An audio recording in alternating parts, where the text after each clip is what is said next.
Welcome, everybody, to the wonderful world of shameless sex talk. We're normalizing sexuality and breaking down social constructs.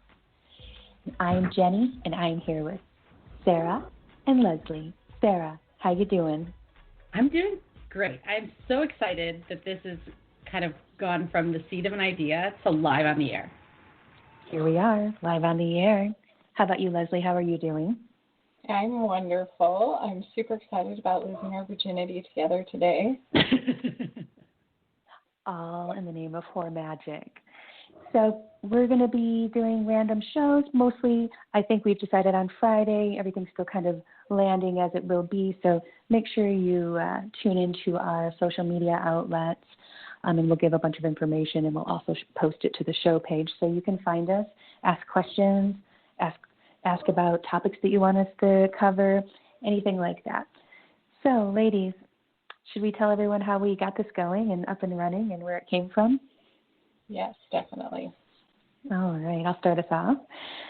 So, during this coronavirus experience, I've noticed a lot of different things, one of which is my capacity to really start manifesting bigger things. I've always done business. I've always played ball. I've always been a hard worker. I've moved around a lot. I haven't really got a firm footing on a lot of things. But recently I landed at the beginning of the year in New Mexico, and I'm going to be here for a while. And then Corona hit, and then all these ideas opened up in this chaos. And so I started getting business idea after business idea after business idea. And, of course, if you get business ideas, you know you can't land them all, A, and then B, they just all don't land. But this one did, and I formed an incredible friendship with both of you ladies, Sarah and Leslie, and we started throwing around topics in which we thought were important to be covered that aren't being covered because we're risque in that way, and we're also down to heal ourselves as well as bringing that to the table for others to experience it. So sex, of course, came up, and how we want to take back the word whore. And I'm a professional psychic, so I'll probably be bringing in random famous people like Mary Magdalene, definitely wants to talk on the word whore and reclaim that energy back with us and use it to manifest things, businesses, experiences, situations, lovers, use it to create. It's a very powerful force. If it wasn't powerful, the church wouldn't have stepped all over it like it did and try to force people to not have sex. And you can see what happens with the Catholic Church with the priests when you take away a very natural human experience like sexuality. It retards and it gets unhealthy and it doesn't grow and it becomes a problem, which it has become for a fraction of the Catholic priests there. So I'm going to hand it over to one of you ladies, whoever wants to go next. I'll jump in. I'm Leslie, by the way, and I have just a deep love for talking about sex, teaching about sex, learning about sex. I feel like I spent a good portion of my life kind of shut down in that area, not necessarily by choice, but just by life experience and by the training I was given and how I was raised and then getting married and having babies young. And I loved all of that, but I think when I kind of came into my sexual awakening, I was like, what the heck? How come nobody told me about this stuff? And since that time, I actually have manifested my business with my sexual energy. I've healed a large portion of my past trauma with my sexual energy. And I have just found so much freedom in operating in a really healthy way and being very vocal about that. And I'm realizing how much we all benefit from creating a culture of positivity and just enjoying the conversation around it without the stigmatization. Beautiful. Sarah, do you want to add anything there? Yes. I had the unlucky, or maybe lucky now, but very unlucky at the time, privilege, quote unquote, of developing very early. I was being invited to prom by seniors when I was a freshman. I had kind of an early experience with shaming by my friends. They just thought they were picking on me, but or playing. It probably came from insecurity in their part, but it very much kind of changed my relationship with my body and the whole concept of sex. And then as one does, as you kind of go through those teenage years, learning about sex from your friends or, the movies that you're watching or whatever, you kind of learn how to be treated, or how you think you're supposed to be treated, and put myself in a lot of really uncomfortable situations. Certainly, had some instances where people had taken advantage of me. I have 2 daughters, so it just terrifies me to think that like they would be in situations like I was, and I didn't really understand the full depth of that impact for me until about a year after I had my first baby. I was on this gorgeous little nature walk, just my husband and I, while our friends were watching over our oldest now. And he turned to me and he's like, "We never have sex unless you're drunk." And I was like, "What?" And he's like, "It's true." And so I just, I don't know if it's me or what's going on, but it makes me feel bad about our relationship. And I was heartbroken because I hadn't really thought about it, to be honest. I did know that like sex really wasn't anything that I was all that into. I guess like I did it. It was kind of like, I'm in a relationship and I don't not like it. But yeah, drinking kind of lowered that wall for me that I had spent years building. And that was the moment when I decided to start working on me in that area. And, there was the option of therapy, and now there's all sorts of like drugs. There's like female versions of Viagra, and none of that really resonated with me because I didn't think, like, I knew I needed to dig deeper and figure out where it was coming from. Where did the shame, where did the guilt, where did it come from? And that is this past year, and especially Jenny, like one of our first episodes on the other podcast that we do, Downward Dogma, we talked about the shame and the guilt that kind of comes with sex and how societal, conditioning really kind of curates the environment for that. And that has really kind of triggered a lot of healing for me, just knowing that it's not necessarily my fault. I didn't do it to myself. It was the situations but now that I know those things, I can tackle that. I can change the way that I approach those thoughts and kind of really break down the dogma and the stigma. And so Horror Magic is super important and near and dear to my heart because I know I'm only one of many. And oftentimes, the women who have this shame and this guilt, or the men that have this shame and this guilt, they don't even know that they have it. They just know that they have certain feelings around sex. Maybe they feel a little insecure when they are naked. Maybe they only take their clothes off in the dark. Maybe, they feel like masturbation is dirty and that they're not supposed to, enjoy themselves during sex. Like who, like there's no limit to where or how this expresses itself. And I'm super, super excited to break down all of those topics with you ladies. So exciting. Amen. And I do. That was like amazing. Such a vulnerable share. It was a great share. I appreciate both of you ladies for coming to this vulnerable space, to this table where we start to dissect and look at what's going on. And in my experience, I've been a professional healer for 18 years. When you look at something and you start looking at the constructs of it, you can start to figure it out and break it down. And yes, some of it's not that mechanical in healing, and a lot of it's emotional and feelings and frequencies. But I've found that if you use a little strategy by looking at something, you can start to really get familiar with it and normalize it. And I think that, some people just might feel a little shy around sex, even though they might have healthy emotions around sexuality, but all of that can be talked about so we can figure it out. Some girls might, and still they might just only share some of it with their girlfriends. They're not getting down into about the wild night they had or, the excitement or whatever. But, that that is something that a lot of us hold back. Even I consider myself, I don't have a lot of inhibitions around sexuality, although I do know that I have a lot of insecurities. And as a lot of us know, and if you ask a psychologist, there's a lot to be said about our sexual energy and the energy that we put forth into the world.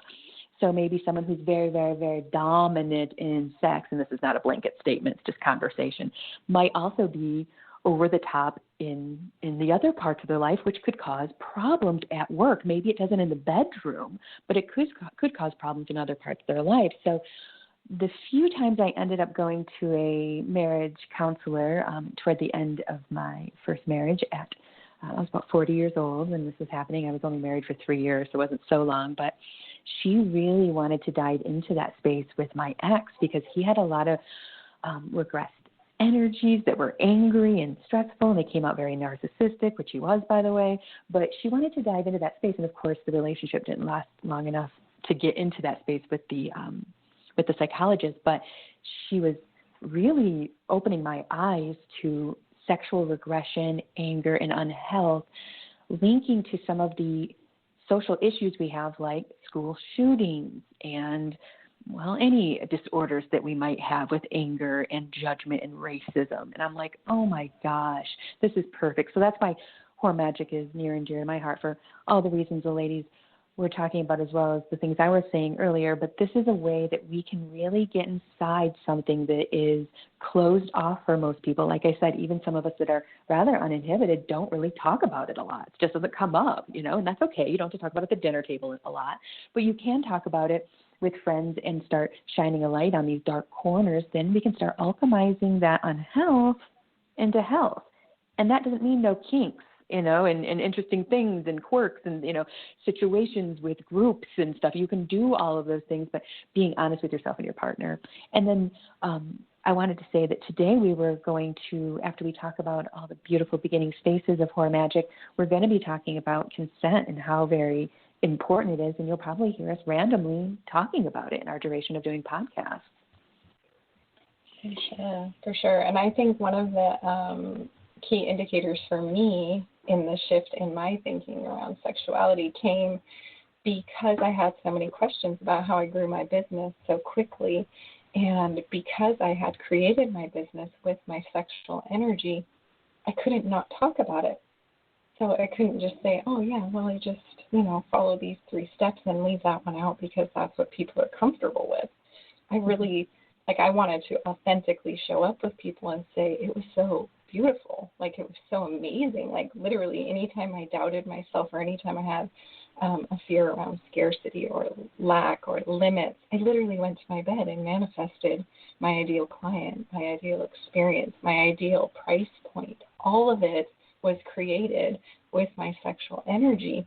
So when I was bringing that up in mixed company, in a business situation, in these environments, I was like, oh, this is new for people. And I'm not saying it wasn't new for me. It's just that I had been so consciously active in it that it was so much a part of my experience. I was like, okay, well, we're just going to talk about this until people are comfortable with it. And I really feel like that's where the mission lies, is just in talking about it and being able to hold space for other people. And because I am so open as a whole, but especially around my sexuality, I do end up with a lot of conversations with people I hardly know about sex. And I find it really beautiful how people open up to me and share. And I think it's such a treasure that I hold very dear. Beautiful. I've never heard a more accurate statement. The things that people will jump into your DMs with and share with you, not knowing you from anyone else, is one, impressive, but 2, just gorgeous that you're able to make people feel safe, and they come to you in full vulnerability. They're not trying to bolster or they're literally seeing you as someone who can help them, and they come to you with full trust that you'll do that. Right. And at first when that was happening, I was like, wow, I'm not sure what to say. But in all honesty, it wasn't really so much about them needing like advice from me or anything really other than just holding space for them and assuring them that they are not alone and they're not weird, and kinks are no big deal. Like, kinks or not, we all have issues around sex. It's a very internal, private thing normally that we would like to see be more acceptable for everyday conversation with people you feel safe with being the key. Right. Yep. And knowing it's layered. Like, you don't go at something like sexuality and expect to heal it overnight. You know, it's not a weekend retreat healing space. Maybe for some, but most of us know not at all. It'll be very layered. And especially the level of trauma. And I think that that's something that this particular season on the planet is really, really prevalent, as we're all starting to acknowledge the level of trauma that the individual and groups have experienced, and we're all trying to really hold space in a more healthy way and not so much in a shaming way. We're all looking for similar answers, whether our trauma is associated with our sexuality or in a different way that just covertly affects our sexuality, because our trauma across the board, past life, this life, whatever, doesn't matter. It all affects the deep inner parts of you, and our sexuality is like such a deep inner part of us. So you may have experienced sexual trauma. You may have experienced sexual abuse, and you can identify where your hang-ups come from. You may not have, and you may not understand why you have some trauma responses around your sexuality. The trauma doesn't have to coincide with where it's showing up in your body or how it's showing up in your life. Just the acknowledgement that you have trauma is a huge eye-opening moment. Awareness. Agreed. Yeah, absolutely.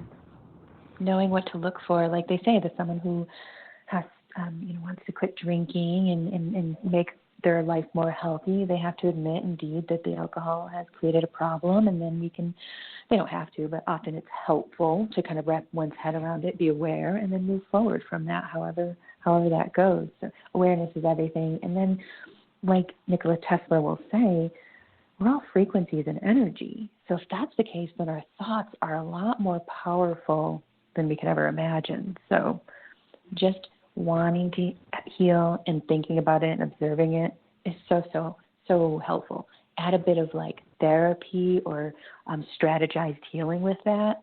Boom, you're on your way. Mm-hmm.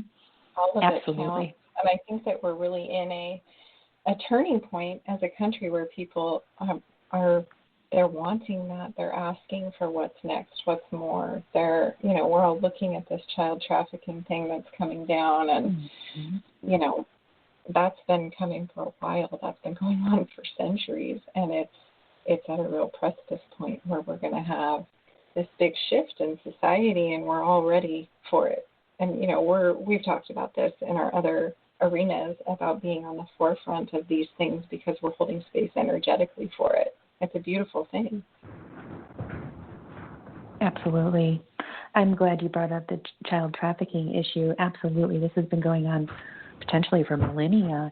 And the idea that someone gets to own another human just makes my blood boil, and it should everybody else's too. So whether it be for sex or domestic help or whatever the hell, one would think that the ego involved in a human that thinks that they should own someone and just utilize them as an object just breaks my heart. And it has been happening in many ways for a long time. And child trafficking, of course, is one of those. And I find it interesting how, I just feel like they should be able to find these pools. If we have so many children coming up missing, there's some hot spots. I think Milwaukee is one of them. Well, let's get on that. Like, why are we not, I know Corona's here, but before Corona, why aren't we on top of that? Why isn't that like number one public enemy or public situation? We should be really dissecting that. But you see, it gets some press, it gets some media, like when they take in people like, Epstein and Weinstein and stuff, and then it kind of sizzles out and how they come to court and then it sizzles out. And I'm like, no, we need to get our heads together and really figure out a systematic way in which we can find where these kids are going, where they're going, and who's in charge of it, and then everybody in between. And then everyone gets counseling and healing. But for some reason, that doesn't seem to be on the top of the priority list. Things like drugs are, which, sure, we have to go after the crackheads. In fact, that's a great idea. We should go after them, but I feel like trafficking should be at the top of the list. Maybe there's a lot of traffickers that work in politics, and who knows? There's no maybe about it. No, that is. We know this to be true. I actually heard a stat yesterday that there are more people in slavery today than at any other point in history. 10 million, I think, 8 to 10 million, it's predicted, are currently in slavery. And there's no way the politicians don't know about this. Right. Sorry, I don't believe it. I know that they're involved, and I think that's why we don't hear about it. It's why it doesn't get the exposure that it should. It's why we haven't solved the problem. And that's one of the reasons why we have decided that with Horror Magic, we want to kind of change the culture that's creating these monsters, right? Yes, we absolutely want to stop it, and we want to heal people who've gone through it, but we also want to change the culture that's creating the people that is doing the horrible acts that are creating the rings. I guess they call them child sex trafficking rings. Yep. And start the work from the beginning. Exactly. And I think, like my big passion, I'm like the ultimate mom energy here, but I have a few kids, and I have a really large passion for the fact that they have a really positive experience learning about sex, understanding their relationship with sex, and understanding their ability to say no to anyone because they're their own sovereign being. And something that we've been chatting about is offering a course for younger people as they're coming of age and looking at sex, because honestly, there's a ton of people learning about sex from pornography. I'm not here to shame anybody for watching it. That's not what we're talking about. We're talking about the fact that they have questions about how to interact with their new partner, or the experience of understanding what a woman's body has or what their boyfriend's body will be like, and wanting to feel more confident when they get to that arena. And they're looking to porn, and we're wanting to be a part of the culture that shifts that makes it culturally acceptable for them to ask questions, for them to get the information they need in an environment that's super healthy, holistic, energetically positive, and is not adding to their cellular level trauma. And distortion, right? Because I'm sorry, most times you don't look that way, you don't sound like that. Like that's what they're acting in a lot of ways. Like, this is not reality, or at least I've had my fair share of sex in my life, and doesn't usually look like what it looks like on porn. What did I hear one time, that there's actually, I can't remember the terminology for it, but they actually keep on site when they're filming pornography, like someone who helps keep the actor hot. That they keep the actor hard. And I'm just thinking, oh my gosh, it's like the ultimate farce. Like, there's not even that environment where he can relax and like, don't worry, hon, I can bring you back if you've relaxed. We've got this. Like, it's such a beautiful thing when you're with a partner, but in these acted out scenarios that people are watching, that is just not accurate. And then it leads to all these insecurities when you actually do show up and that's not what you're like, whether your body's not like that or you're not able to stay in that form for that amount of time. I mean, it's a process. What a farce. Also, talking about that farce, I've met a few men that have opened up about their sexuality, and not one of them was happy with their penis size. They're like, but, I watch these porns. I'm like, don't do it. That's like the top 1% of male penises. Do not do that to yourself. It's like women trying to compare themselves to a supermodel that's 19, that's never had children and eats only lettuce. Just don't do it. It's not healthy. So I think and women too. Not every vagina looks the same, right? So like you see those nice, freshly, no hair, tiny little vaginas, right? It's like, never birthed a baby in their life. Birthed a baby. It's like, okay, sure, that looks fine, but also know you might have bigger lips, you might have a bigger clit. Like not all vaginas look like porn vaginas. I freaking die when I go to Victoria's Secret, and I'm like, is this some sort of sick joke? Because there ain't no way my vajayjay is staying in that underwear. It's not happening. And I'm like, a little strip of cloth. It's ridiculous. What is this, a G-string in the front? Are you freaking kidding me? I'll go without before I wear that crap. I don't even understand who made that. Was this made on a porn scene? Because I can't. A man made that. I can't. I just am boggled by it. I'm like, I always want to ask, does anybody know who designed these? Boggles me. So true. And the other thing that's missing completely from porn is consent. We're just going to bring it up there, right? And so if you are, a young adult and you're looking to porn to tell you, how to get that done or how to move, through that experience, that the biggest step is the consent piece, and it's missing completely from porn. Right.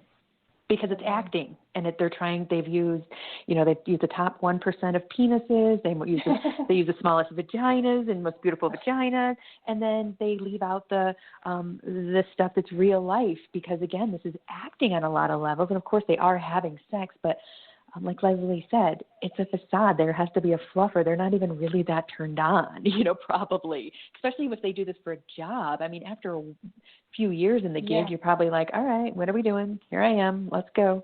Did you ever watch? Desensitization is real. Yes, and the consent thing, they do completely, slide over. I'm not big into porn, but the ridiculous scenes I've seen in the past of watching porn are like, of course, the plumber coming over and he just comes in and magically has sex with a woman. No, you might want to say, every once in a while you're going to get that cougar who is hard up and is going to lure you into her lair. But that is so rare that you don't even, it's like winning the lotto. Don't expect to win it. But usually what you do is you have to get a woman warmed up to feel comfortable with you, because men are very visual and women can be too, but they're often very emotion-based. And if they're not comfortable, the emotion space can't be present. And this is where a lot of guys, I think, get tied up with that, as well as women are like, he only wants to look at my boobs. I'm like, he's very visual. Does he, it might just be his thing. Maybe you talk to him about it or something. But yes, getting used to, there was a book written in the 70s, Women Are From Venus and Men Are From Mars. Or something. Yeah. Mm-hmm. Very classic. We're so different. Mm-hmm. But also, I think that's a really important segue maybe to the woo side of the sex magic and woo that we're going to talk about, is that you had mentioned women oftentimes need to get warmed up. Yes, we love the foreplay, but also there's energy transfer that oftentimes doesn't occur in sex because you're not opening up that heart space for the person, right? And that's something that we'll probably have entire episodes on, because absolutely it is a new concept for me. But it's kind of a magical one, and it's a whole lot of woo. But a lot of sex that happens does not exchange energy. And we've all had that sex where, there just wasn't that spark, right? You didn't feel like there was a real connection. It was just a true red ray exchange or a yellow ray exchange, where there was more like power, control, or whatever. But there's magic in that green ray, that heart chakra energy exchange. Right, for sure. And I think, like my experience with the people that I'm openly speaking about sex with, or who have questions, or if we're discussing tantra and whatnot, like men and women across the board aren't just looking for that physical experience. Everyone loves the entire process. And there's definitely some experiences out there, but it's not memorable. Those are like one night stands. You're not really like pursuing that later. We all are looking for that deep intimacy. And I think men and women alike love that, to go deep in that way. Sometimes men are more scared to do that because the stereotypical woman could become very attached to that, but that goes both directions, you know. Right. And I think I had a really beautiful conversation with a gentleman, and really ultimately what he was saying was that he would have a hard time with the physical exchange because he could tell that the woman was trying to use that to get more out of the relationship than he was really willing to invest at that point. And I thought, man, that pretty much sums up manipulation to a T. Oh my gosh. Such a feminine energy type thing to do, but also, I mean, if we could all just have, I'm super real, super blunt. Like, I just want to have a real conversation about that so that I can decide if we vibe. Like, if that's what you want from me, just say so. Like, I'm really open to that. But I also know that if a man, like, we're talking stereotypes here, if a man approaches a woman with that and says, that's all I want, chances of him actually enjoying the physical exchange are zero, because she's going to be like, no, I'm looking for this, this, and this, or vice versa. It could go either way. But that's definitely more the stereotypical experience I'm seeing. And I just think, man, if we could all just get real, a little bit real about that, it would be really beautiful. And on that note, talking about getting real, we are very ill prepared, even as adults, to talk about ourselves and what we like in that way, right? So, I mean, whether you can take it all the way down. I was having a conversation with someone who was, doing my hair, and she was telling me how a lot of her friends waited to have sex. And I'm in the South. I'm in Tennessee. So a lot of her friends waited to have sex until they were married, and she's not even sure she wants to get married now because they're all so miserable, right? And this is, like, on the surface, they've got kids, they've got those beautiful pictures all over their Facebook of their families, and so they look fine. And like that, their religion tells them they have, their husbands are very supportive. They have plenty of money as a family. They're raising, good children. But the women they just like, well, I guess I'm asexual because I don't really enjoy sex. Maybe. A very, very small portion of people are actually, asexual. But my guess is that you guys haven't actually talked about what's going on in the bedroom. And if you've waited to have sex until you're married, exactly what point would you have to have practiced these conversations or to get comfortable with your own body and what you like and what you don't like, right? And so we are totally unprepared, especially if you're getting married young. How about shame factor? Yeah. These conservative families are raising their kids with the shame factor about sex, and the ones who are having sex before marriage, like, nobody's going to know about that because you have to keep it on the DL totally. Right. But then you can't feel shameful about desiring and wanting sex for 18 years of your life, then be able to have it because you now have a marriage certificate and just disassociate with the shame. That's not the way the brain works. That's not. Oh, right. That's not how it works. So we literally go from shame, shame, shame, shame, shame, no sex, to, oh, we're now legally married and can have sex, and I still feel shame for it because we haven't talked about any of it. Right. Yeah, and then I had a conversation with another friend of mine who we were actually having a very similar conversation to this, and she was talking about how when she does or when she has given instruction kind of during the act, at one point she was told, she was asked, why are you using your kitchen voice? Which I guess she was in the industry, the hospitality industry. And to me, it's like, excuse me?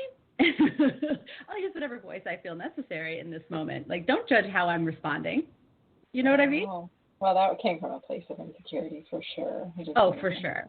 But imagine, like, that could, in a different person, trigger insecurity in that person to never want to tell that, who they're with, what they like or how they're enjoying things. Yeah. So being very energetically minded, like when I'm having sex, I'm enjoying all the energy. I'm reading all the energy from my partner. And I don't necessarily do a lot of talking, but I do a lot of adjusting. If I want something different from my experience, it doesn't mean that my partner isn't showing up for me. It just means I know what I need, and I'm going to get it. Right. And I expect the same. If my partner needs to be more verbal about it than I am, I'm totally cool with that. And it's not that I'm not verbal about it. In some situations I have had to say, I don't like this. I would really rather do this more. But I wasn't always that way, for sure. I kind of grew into that as I grew into, having a stronger, solid self-identity as well. Absolutely. Yeah, I think that, and I had this conversation with one of my clients the other day, and we were talking about sexuality, and his wife is a bit younger. I think she might be in her mid-20s or something, and he might be in his late 20s, and he was discussing that she's not quite as sexual as he is. And I'm like, well, there's that hormone stuff, testosterone, things like this, so there is that, chemistry thing or physiological thing that's going on. But also, just because I'm a woman and I know, women often don't get to that level of security and understanding themselves and feeling comfortable to ask and act out in certain ways and sexually, so to speak.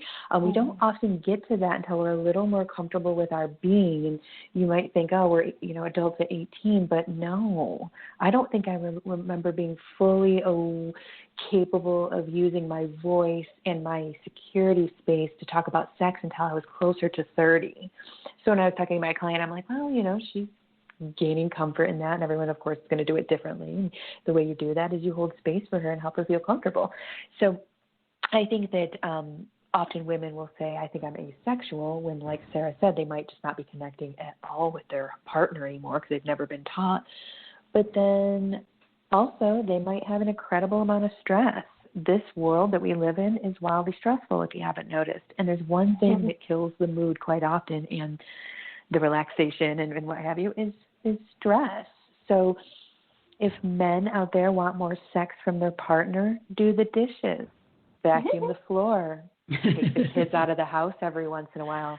You're going to lighten her load so her emotion space can be more relaxed and be less in charge of everything, and she might give you more attention in the evening hours as opposed to being wiped out. So holding space for each other is going to be wildly important. And like Sarah mentioned, in the South there, I lived in the South. They are very, very traditional. The woman will work full-time too, but then also take care of all the kids and cook all the meals and this and that. So I think that, yes, these partners aren't merging together because they might be using an old platform, and they also might have been too young to grasp any of this, but then also there's that shame element. So I can see why the divorce rate's 50%.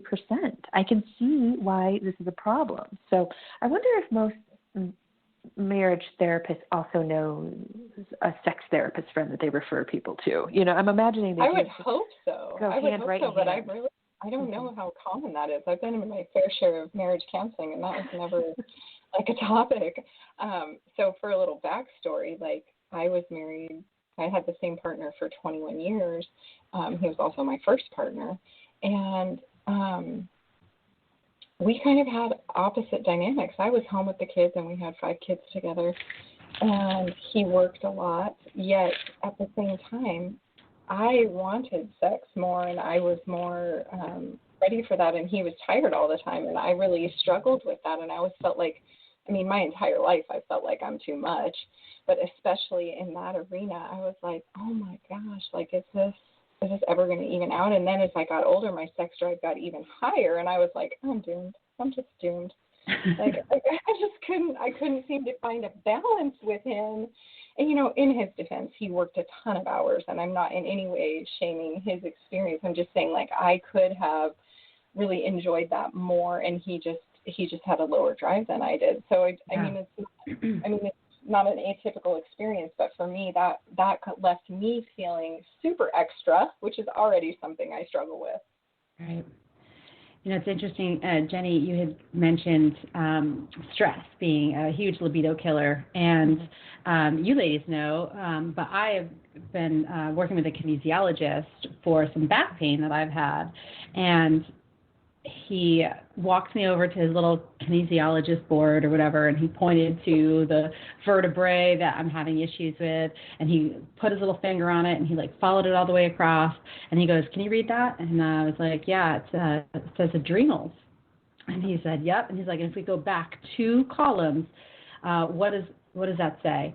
And it said center sex line. And I was like, okay. And he goes, "That's exactly what you think it is."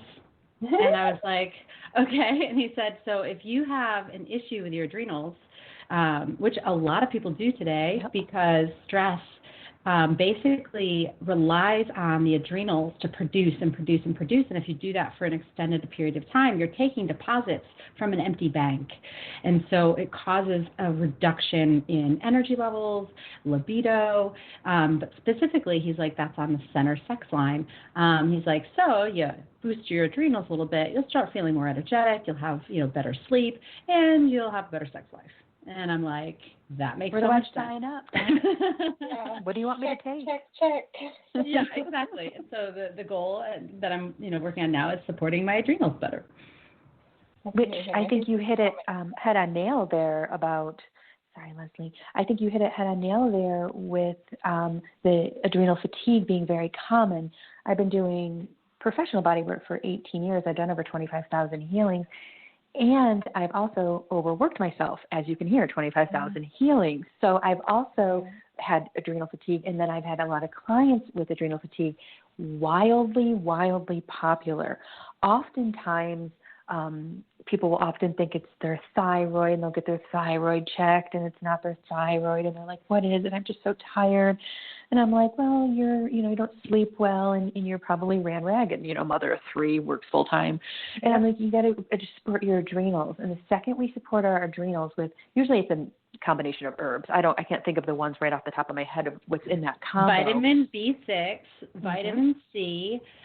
There's also a brand called Drenamin that uses bovine something or other that supports bovine adrenals. So basically you're giving your body additional adrenals.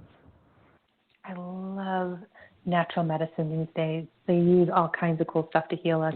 I'm imagining because they came from a kinesiologist, how they like supplements like natural product. Yes, you could get them off the internet. Like nothing needs a prescription. If you don't have a kinesiologist in your life, I recommend them because they're not looking at your symptoms at all. They really don't give. I mean, they do. They want to know what your symptoms are, but they're way more concerned with fixing what's upstream.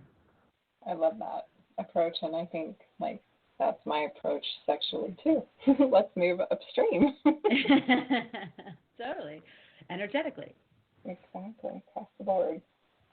And I think that people, if they're typical Americans, they feel put out to have to do more stuff because they live that younged out capitalistic lifestyle. So any extra stuff is just that, extra stuff. And that includes being romantic with your partner. So I think very commonly amongst the stress, amongst the hormonal stuff, amongst everything, I think that we don't take time to be playful with each other and go into those lighter spaces and put time away for it. Because if you're tired all the time, you're going to be tired all the time, right? Certain times of life, you are tired. If you have young kids and there's several of them, it's going to be several years probably before you sleep properly again, I'm imagining. So making the time for it to put efforts toward it. I'm not a business coach, but I'm a psychic, and very often people want to build businesses, so I talk with them about it. And I'm like, well, are you physically putting the word out there? Are you telling people about it? Are you chit-chatting? Are you maybe making a Facebook page? And they're like, well, no. And I'm like, well, there's that. There's efforts that are required to move the energy, and that includes our emotional and sexual health. There are things we can do to be well in that space, and that includes us being honest with ourselves. Very commonly, women or men with sexual dysfunction will be too ashamed to even mention it, and then they just avoid connection with people. No. Go to the doctors. Very commonly, if it's a man after the age of 30 or 35, maybe 40, depending on who he is and his genetics, very commonly the testosterone will drop in half. And they'll be like, whoa, what's wrong with me? There's something wrong. And then they'll panic, right? They'll think that their life's over because they're never going to get hard again and have sex. No, just simply go to the doctors, and they will often check your testosterone, and they'll give you some things that will boost it. And sometimes they'll give you medicines. And of course, you could go to a kinesiologist and get the natural stuff too. So, and sometimes it's just exercising or getting off the sugar, or something like that. So,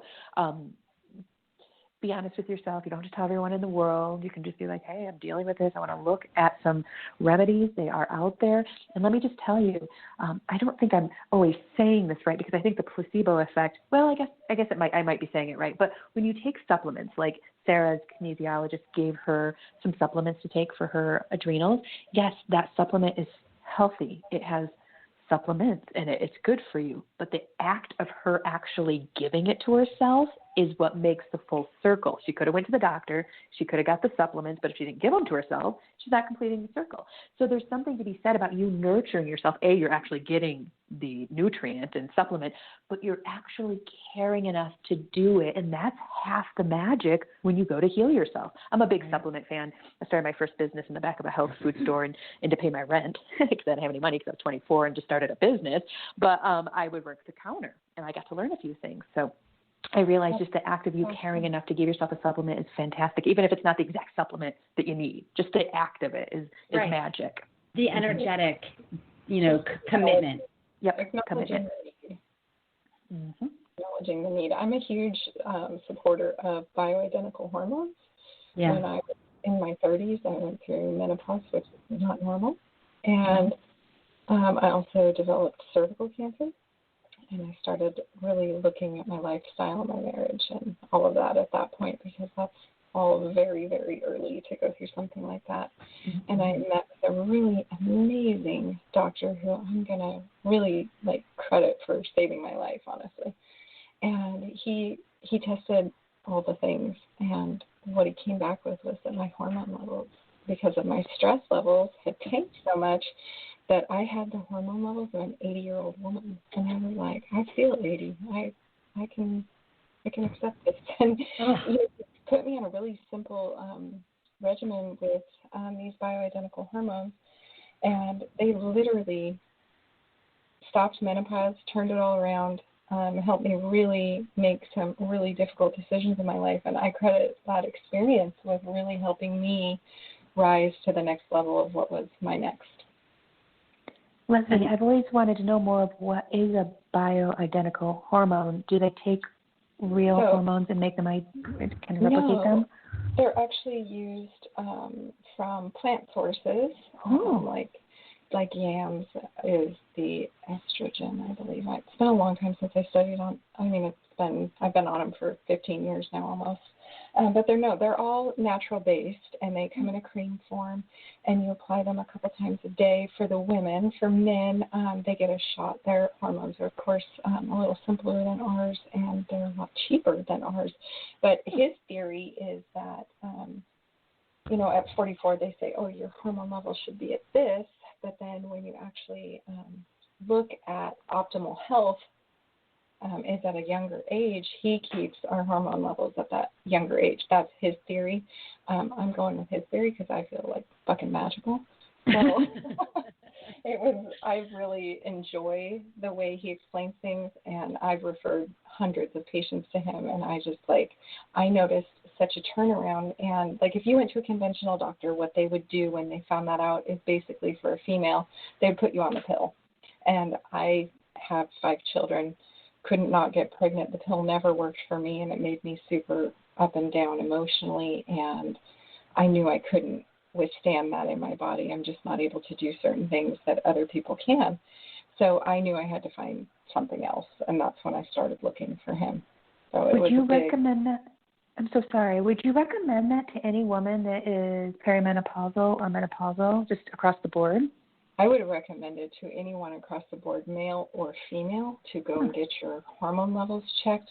I strongly recommend this doctor, which is in my area, but he does phone consults too, just because he explains it more thoroughly than some people. And he also has that optimal level range where a lot of doctors will just look at what the medical journals say is normal at 45, let's say, and then he'll look at it and say, well, that's normal at 45, but your optimal age range is 27 to 35, so we want you to be, a little bit higher on the chart so that you're actually bouncing back a little bit quicker and keeping in that range long term. So I have a lot of respect for everything he says is so logical to me. It's like, oh my gosh, I never thought of it like that. Makes sense. I would definitely recommend it though. And you had mentioned, sorry, go ahead. No, go ahead. I was going to say, you had mentioned getting your thyroid checked, which was obviously, I've been told that before too. And the thyroid is responsible for about 2 hormones. And my kinesiologist actually shared with me that the adrenals are responsible for the production of 16 hormones. Yeah, the adrenals are key in that. And like I had shared with you when you were discussing that, the problem is with addressing your adrenals, which you totally should do, is that oftentimes they get so depleted, it could take you 2 to 3 years to get them built back up. And our stress level hasn't changed in that 2 years.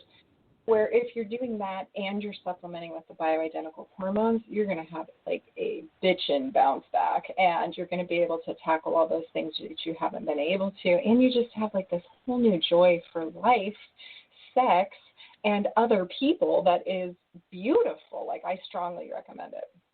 Fascinating. I would never have thought of that. Yeah, it's a game changer. I literally talk about it to everyone. That and sex.